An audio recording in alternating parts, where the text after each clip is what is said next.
Hello everybody and welcome back to another Baldur's Gate 3 discussion video. In this video, I'm going to be listing off my favorite subclass from every single class. Now keep in mind, I have not played every single subclass in the game. That would take way too long, and I just wanted to list what I had. So every subclass I've played, I've played some, my opinions are based off of the ones that I have played, and also what looks good, what sounds good, and what I've looked up. Before we get into the video, don't forget to like and subscribe. I would greatly appreciate anything that you guys do for this channel, and I want to keep making these videos. Just show your support below, and let's go ahead and get right into it. Starting with Barbarian, my favorite subclass from Barbarian is Path of the Giant. Now, Path of the Giant is one of the new subclasses that came out, and I really like that they added it because I love the ranged Barbarian edition. The others are good, but this one has a lot of use in combat, and it's just fun. The best things about this class are that whenever you rage, you increase your size, your damage buff increases on throwing, you get more carrying capacity, you can kick people away and deal damage as a bonus action, which is just a better version of the shove action, yeah. While raging, you can make your weapon deal elemental damage in addition to its normal damage, and then that weapon gets the thrown property, and it returns to your hand when you throw it. And you can also throw a medium or smaller creature as a bonus action. All of those features on the subclass are fantastic and super fun, and I love that they implemented everything into this subclass, and that's my favorite subclass. Next up is Bard. My favorite subclass on Bard is College of Swords. College of Swords is very versatile, is great for combat. It gives you access to a bunch of different flourishes, which either allows you to attack 2 people at once, push enemies back, then teleport to them, or increase your AC. You also get a fighting style and extra attack, which is very interesting with bards because bards are more seen as a support role, and so it adds that combat role to a bard. And so since it focuses a lot more on combat, it's not so good on support.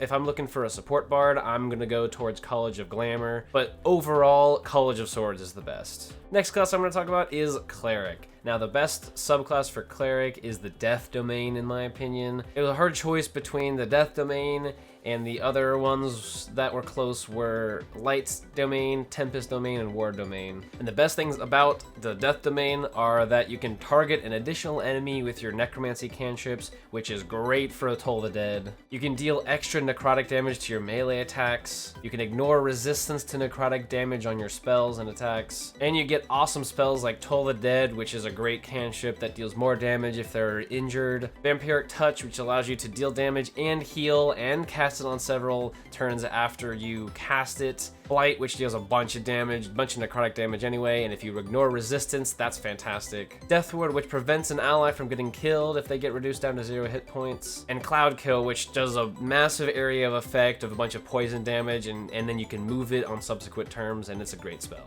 And a lot of those spells are made great from this subclass because you can overcome the resistance to necrotic damage. Because in this game, there are a lot of things that have resistance to necrotic damage, especially in the Shadow Cursed lands.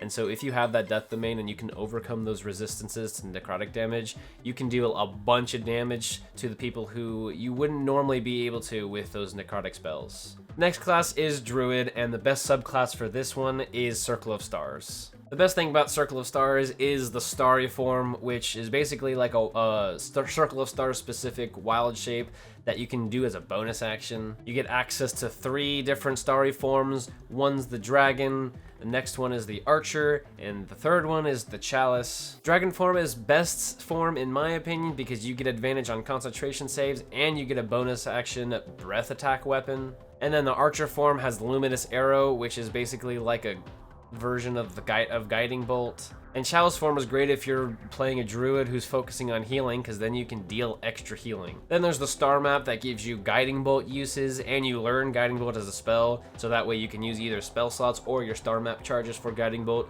And Guiding Bolt is a great ranged attack spell, and I love Guiding Bolt as a spell. And then there's Cosmic Omen, which gives your allies 1d6 to their ability scores, attack rolls, or saving throws, and then minus 1d6 to your enemies' attack rolls and saving throws. And then not only those, but later on in your levels, your starter forms get buffed, you can heal more with Chalice, you can fly with the Dragon form, and you can deal more damage with the Archer form, and then you can also switch between these forms freely. So in my opinion, the Circle of Stars is the most versatile of all the subclasses of Druid. The next class is Fighter, and I chose the Arcane Archer. Now, Arcane Archer and Battlemaster subclasses are very similar, and they're very close, because they're basically the same thing, but one's with melee and one's with ranged. I chose Arcane Archer because I personally am more of a ranged person. I don't like melee as much, even though melee tends to have more damage, but I do really like ranged stuff more, and so I chose Arcane Archer because their arcane shots are very versatile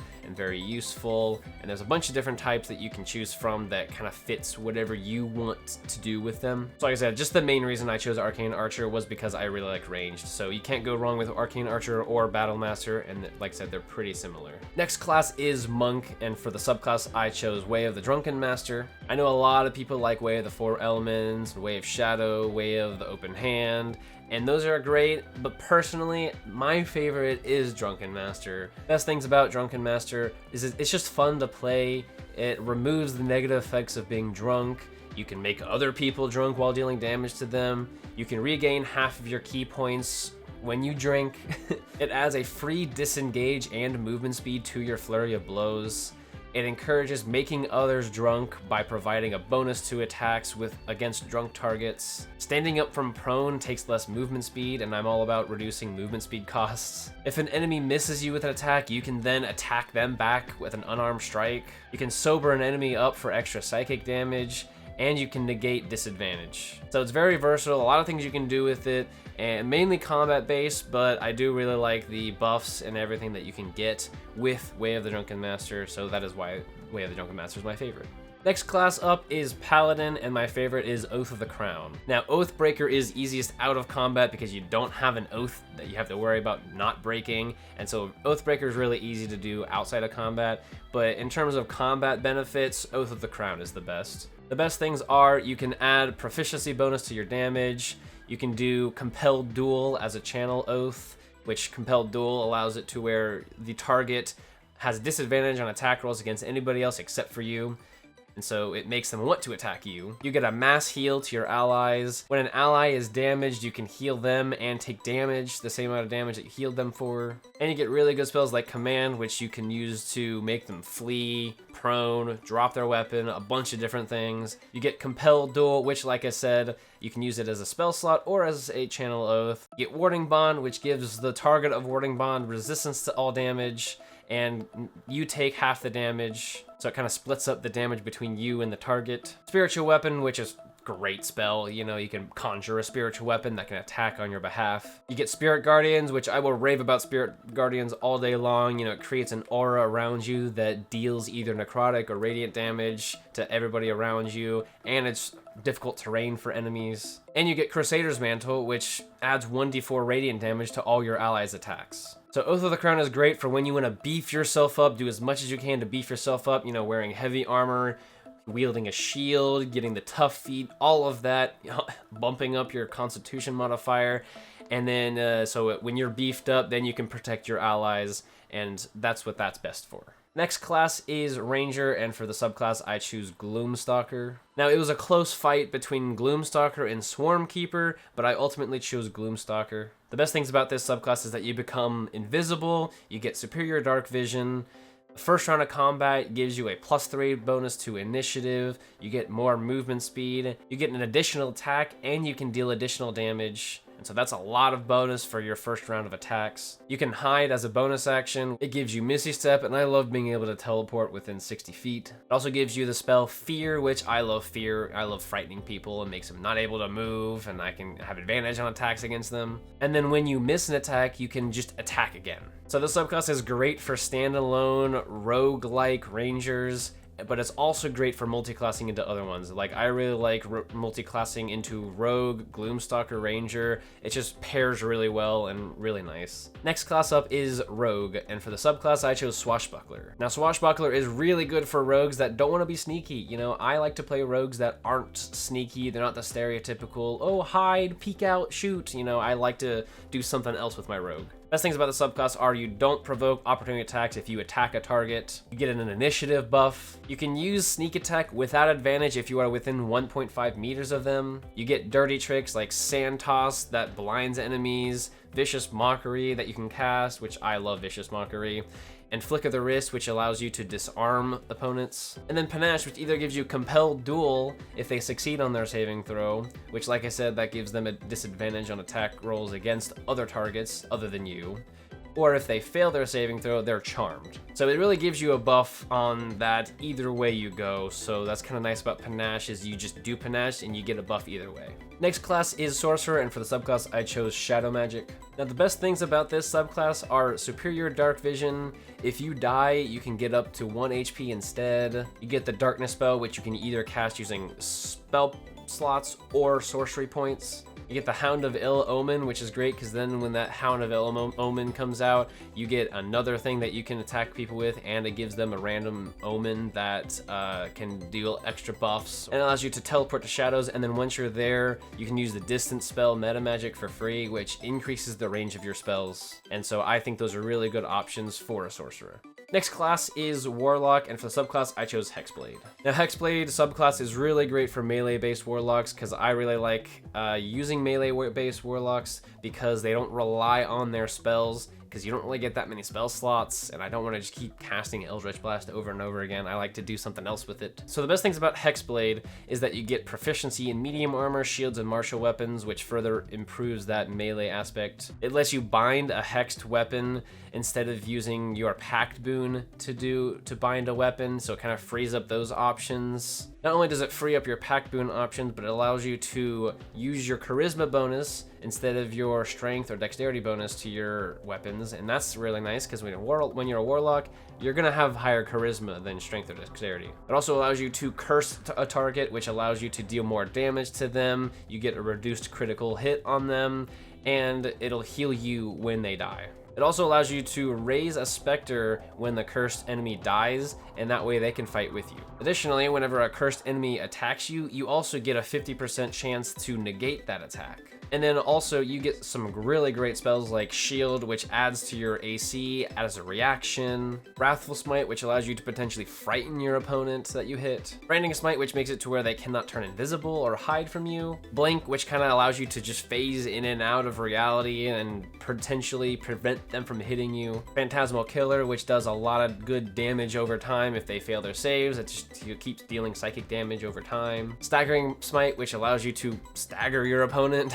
Greater Invisibility, which is a really good version of invisibility that allows you to just become invisible, and then all you need to do is succeed on saving throws whenever you do things. Banishing Smite, which allows you to banish an opponent. And Cone of Cold, which does a bunch of cold damage in a cone, and it's a really great spell. And the final class is Wizard, and for the subclass, I chose Blade Singing. Now, Blade Singing was a close match between School of Evocation, because School of Evocation is just really nice, because then you can make it to where your allies don't take damage from your evocation spells. But I chose Blade Singing because of the Blade Song. Now, the Blade Song you can do as a free action. It gives you a bonus to your AC and your Constitution saves. You gain more movement and you have advantage on acrobatics. And it gives you the Blade Song Climax, which can either heal you and your opponents or deal damage to you and your enemies based on if you've cast leveled spells or done melee weapon attacks while your Blade Song is going on. It can be a little confusing at first because, like, oh, you have to, if you deal weapon damage, then you get a healing charge, and then if you cast a leveled spell, then you get a damage charge, and so you kind of have to balance those and see what do you want to do melee damage with weapons, or do you want to cast your spells and do more of the healing aspect of it. But you also get more proficiencies in weapons and light armor. You gain an extra attack, which is interesting for a wizard, and so I like that they have that extra attack for a wizard. And then you can also expend spell slots to reduce the incoming damage from an attacker, which is really cool. Alright, so that's going to be it for this video. I hope you enjoyed it. Let me know in the comments below what you think and what your favorite subclasses are. I'm curious to see what you guys think. Like I said, I have not played all of these subclasses. There are a couple in my list that I actually have not played, and so I want want you guys to let me know if they are actually as good as I'm thinking, or if there's other ones that I haven't played that you think are better than the ones I've listed. And also let me know what you guys want to see in the future. I'm open to suggestions, so just let me know. I appreciate you guys being here, and I will see you in the next video.